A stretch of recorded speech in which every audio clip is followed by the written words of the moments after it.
My name's Jorge Arturo Levario de la Garza. I'm originally from El Paso, Texas, but I was only there for a bit. After that, I grew up a bit in Juarez, Chihuahua, Mexico, and then I grew up in Durango, Mexico for a few years. And then after that, my family moved to Arlington, Texas, where I consider my home. My family moving over here back when I was a little kid was probably one of the best decisions they ever made. Reason being is because as many outside of America they do believe in the American dream and the opportunities that come with the American dream. And my adult life has also been very drastically different from my parents' adult life. Reason being is because for my future family, my future kids, they'll have the benefit that their parent knows what engineering is, what the whole school system is from kindergarten all the way through university. And they'll be informed of all the opportunities they have. Coming as a first generation family and also being the oldest, I didn't really know exactly what to expect for college, and neither did my family. Originally, choosing a college was a very difficult decision that I had to make when I was in high school, more than anything because I feel like I lacked the resources and the knowledge and the tools to be able to make a proper decision. So one of the reasons why I believe having a good education is fundamental to success is because a good education can take you anywhere. It opens up many doors for you that otherwise wouldn't be open if you don't educate yourself more. So my parents, when they first made an official move over here 20 or so years ago, they had in mind a vision for us, their children, to go on and pursue an American dream, all the opportunities that are here in the United States. So now, doing my college education at the University of Texas at Arlington and working at NASA, I feel like all this has been full circle. Now my parents, they see all the work they did was worth it. And whenever there's family reunions or whenever I get the opportunity to talk to aunts or uncles or extended family, I take a lot of pride in knowing that the hard work that my parents did to support me and the work that I'm doing, studying my career and working at NASA, is an example for their kids and my cousins and extended family to follow, to more than anything to work hard, pursue their dream. And it doesn't matter whether you're first gen or not, all possibilities are out there if you're willing to work for them.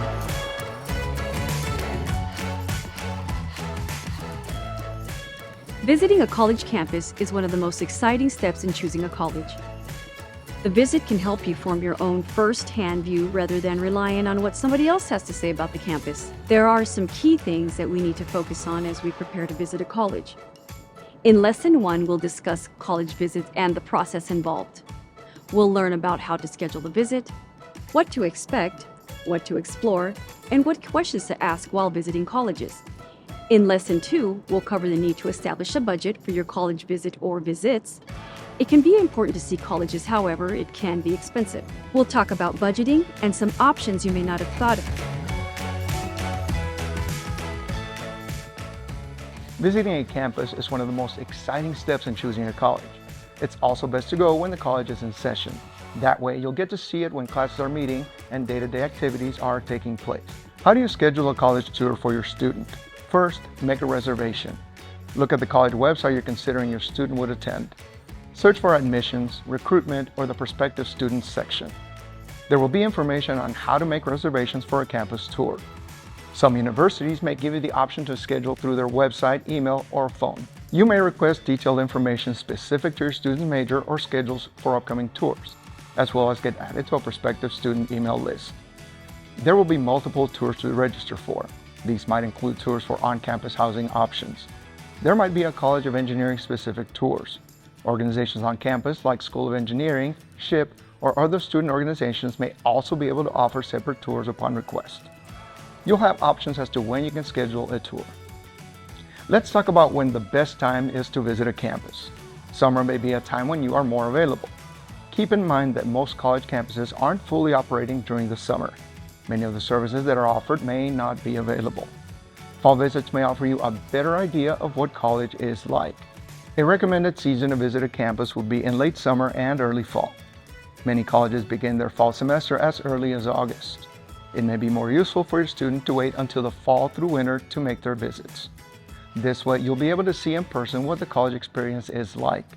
If possible, it's best to visit colleges before your applications are due. That way, you can be confident that the college your child has been accepted to meets everyone's desires and expectations. How do you pick a date? Plan your visit well ahead of time. This way, you can make sure that you see what you need to see. You will then meet people who have valuable information specific to the campus. For example, student services representatives, admission staff, or tour guides. Mondays through Thursdays are best for visits since campuses are fully working. Depending on the institution, visiting on a Friday may not be as practical. Students, faculty, and staff might be busy with social activities starting Friday afternoon. Some colleges invite their accepted candidates to spend a few days on campus before they reply a date to encourage them to enroll. This is a good opportunity to compare between the colleges that have accepted your student. If you're planning to wait to visit colleges until after you received acceptances, please keep in mind that you may have only a few weeks to visit and make your decision. In order to ensure the colleges you visit meet your criteria and expectations, refer to the video Choosing a College for more information. When should you not visit? You should check specific dates with each college, so you don't arrive when the campus is empty. Look through the college's website for the academic calendar to find out when breaks, reading periods, and exam periods are scheduled. Colleges are not in session during Thanksgiving weekend, Christmas week, winter and spring breaks, and summer, unless there is a summer session. College classes don't typically meet during reading period, exam week, and Saturdays and Sundays. Admission officers may have a busy season in May and April. Their response may be delayed. That's when they're reviewing the applications. Check with the college for schedules and important dates. What should you expect from an in-person tour? Visits will generally include an information session and a tour of the campus itself. The tours are usually led by campus students with first-hand knowledge of the college experience. Information sessions will focus on an overview of a university's academic and culture.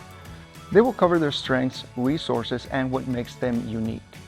This is the perfect chance to ask questions and learn about the history, traditions, facts that are specific to that school.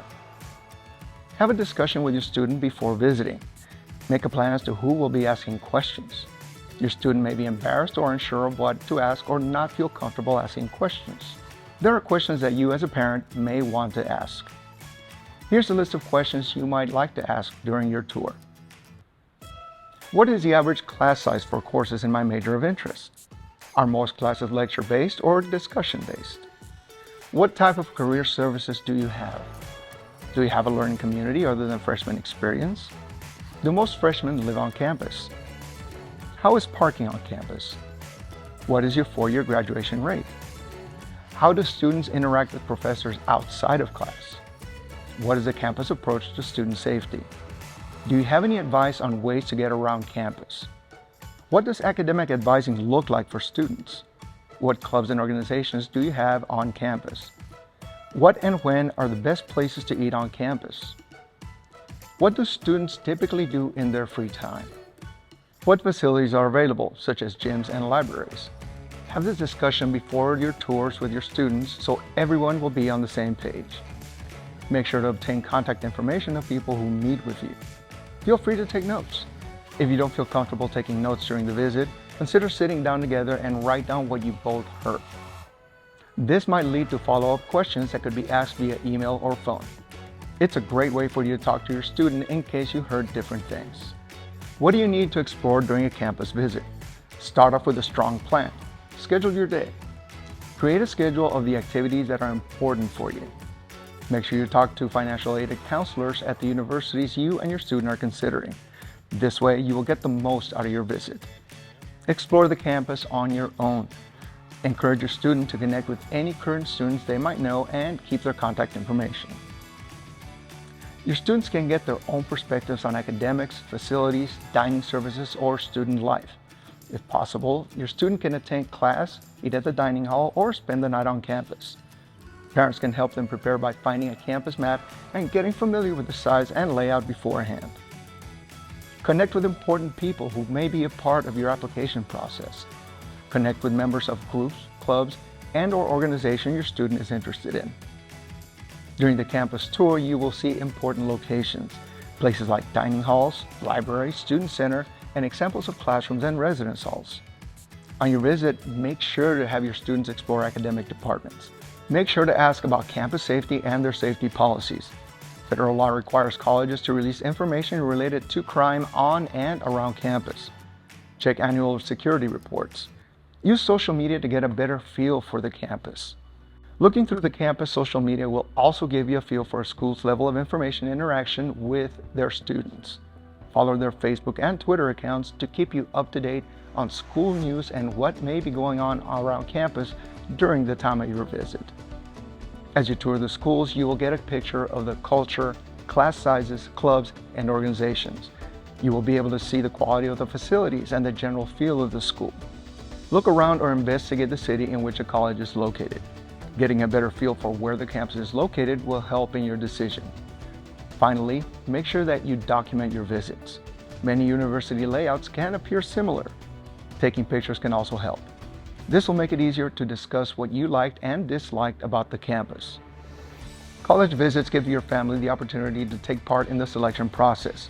Bringing siblings or extended family allows them to understand the process. They can provide input and share in the excitement. Coming along on these tours will help your fears about your students' new home. If you're concerned about COVID-19 safety protocols and procedures, consider drive-through visits and/or virtual tours. Many universities prepared virtual tours due to COVID, and you can still find them on their websites. Visiting the college your student is interested in is very important. However, it can get expensive. Colleges may be scattered all over the state or country. Here are some options to best budget your money during this time. Start with virtual tours. You and your student can check out everything from the student union to the building of their department in 3D detail. You can find colleges through a virtual tour tool on their site. Virtual tours can be helpful in narrowing down your decision. However, virtual tours can be limited. Use our college ranking tool to select and visit those colleges that rank high. Once you've selected some campuses, here are some practical tips. To cut down on family travel costs, decide who will be traveling and who will not. Lodging and traveling to the college, unless it's within 100 miles or so, usually is the largest expense in college visits. Call the admissions office and ask about fly-in programs. Fly-in programs cover airline costs, hotel discounts, or free meals in the dining hall. Fly-in programs frequently depend on financial need, talent, or academic performance. When traveling as a family, look for travel specials on discount travel sites. Be sure to use an incognito window when searching. Multiple visits might make the prices go up for airlines, car rentals, and hotels. A lodging site may give you options that are not just hotels. Book airline tickets as soon as you know your visit dates. Try to remain flexible with dates and always try your best to avoid peak travel times during June through August. Don't be misled to book flights with budget airlines that may have complicated policies. Make sure that you inform yourself on return or change policies for airline tickets. For example, the ticket might be cheap, but they charge extra for choosing a seat or bringing a carry-on luggage. Try to visit colleges on your students list that are in the same regions on the same trip to save on airfare. Another option is to book your student on an organized college tour. Organized college tours offer trips for students to visit several schools. They might include various regions of the country and well-organized trips to many colleges. Organizers for these tours will have more knowledge about what questions students should ask various departments than we have as parents. When it comes to car trips, try taking the quickest routes. Attempt to rent the cheapest vehicle that fits your family. Once you've arrived at the campus, try to walk as much as possible. This will help reduce gas and parking costs. Try picking hotels close to the campus, which will help reduce gas costs. Visiting other campuses that are close by might be useful, even if it's not on the top of your list. It can give you and your student ideas of what you like and what you don't. Take public transit instead of driving once you arrive. Campus parking for visitors can be difficult to figure out and adds cost to your expenses. Work in the tour as a family vacation. Consider planning your own vacation around college tours. Communicating and having a plan of action will help you maximize your college visits.